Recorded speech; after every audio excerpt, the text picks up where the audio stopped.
so, you know, the light has just changed.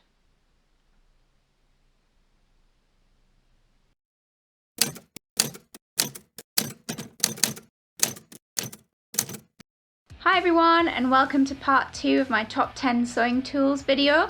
I hope you enjoyed the first part and that you picked up some useful tricks. I'm going to count down through my top 5 sewing tools. Maybe number 1 will surprise you, maybe it's a bit cheesy, I don't know, we'll see. So without further ado, here's number 5.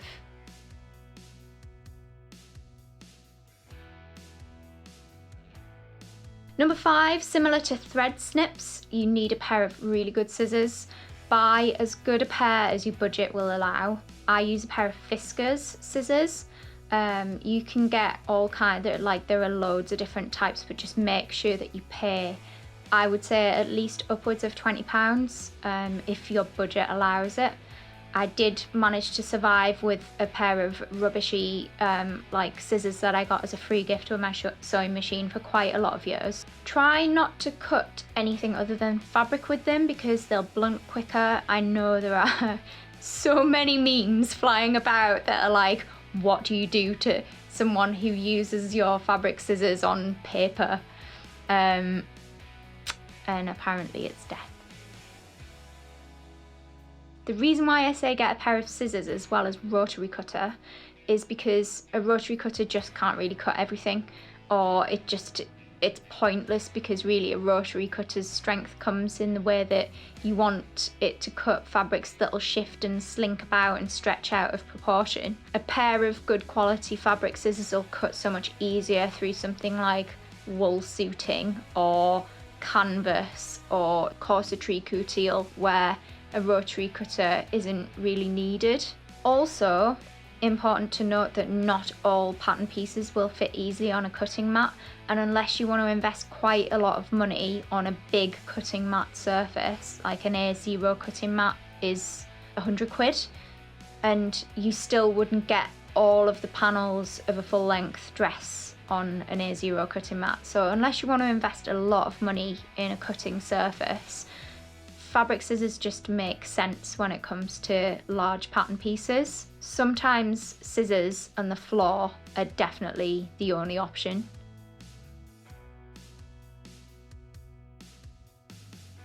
Number 4 is mini clips. I have some of these wonderful little mini clips that you can get for next to nothing on Amazon. As a beginner, I was constantly sticking my fingers with pins, and honestly it was one of the big things that used to put me off, because when I got all in a fluster at the sewing machine, or I was like trying to pick my pattern pieces up and move them about and manipulate the fabric around, because I just wasn't very used to it and I didn't kind of have the muscle memory for dealing with things like pins, I just constantly used to stick my fingers. And I honestly did lose a chunk of finger at one point, where I managed to drag my finger backwards over a pin as it was approaching the sewing machine needle.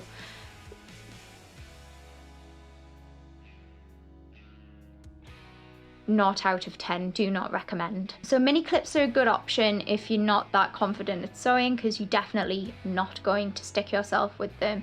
But also they're a good option if you're sewing with stretch fabrics and you don't want to pin them either. Mini clips are a good option if you're sewing something where you don't want the pinholes to show, so you would usually have to pin inside the seam allowance. You can actually just use mini clips, or you can use them when your fabrics are kind of a little bit too slinky for the pins, so the pins might easily just drop out. And I've had that happen to me before, where you start sort of sewing away and then you get to the end and you're like,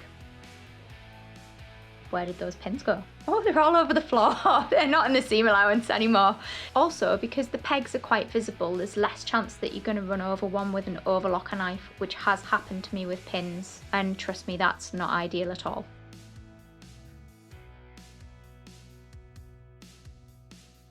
Number 3 is angled tweezers.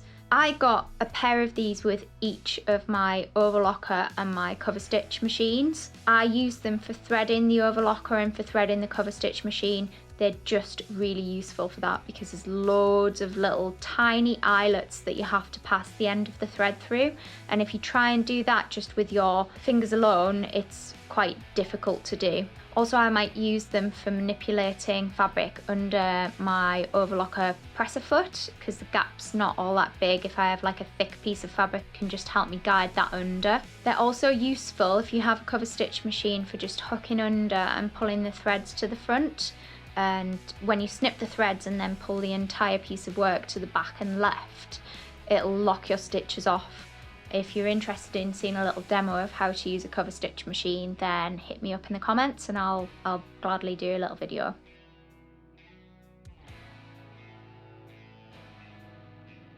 Number 2 was the Hump Jumper. I know it's a bit of a funny name for a tool, but they're also known as G-Jigs. And all they are is a piece of flat plastic or angled plastic that will just slot around your machine needle and under your presser foot, and it'll just level out any angle that's happening on your presser foot, especially when you're starting on a really thick bit of fabric. They're super useful for sewing jeans, so going over thick seams and avoiding that issue that you get where the sewing machine feed dogs kind of stall and won't pull the fabric through underneath, and you get like all these tiny little stitches that look quite messy.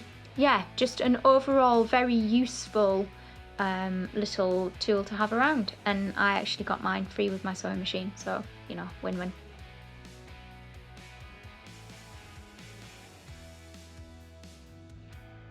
Number 1 is the sewer's best friend, the good old seam ripper.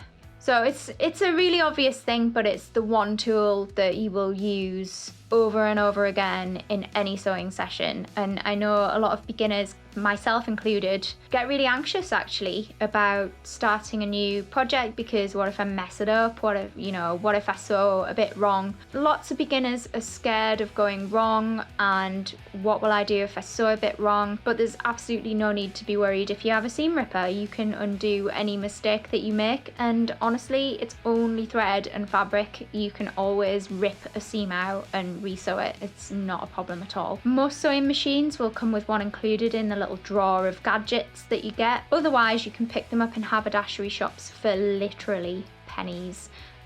Just don't be afraid to use it. It's honestly my best friend. It's one of the things that should give you the most confidence in your sewing room, because you know that you can fix any mistake that you make. Thanks everyone for joining me. I hope you enjoyed this video and you found it useful, and maybe you even picked up a little tip or a trick that you never knew before, and maybe you'll all be running out to buy a new pair of angled tweezers, who knows. So yeah, if you enjoyed this video, please don't forget to subscribe and also hit that like button. I really appreciate everyone's views and likes and comments.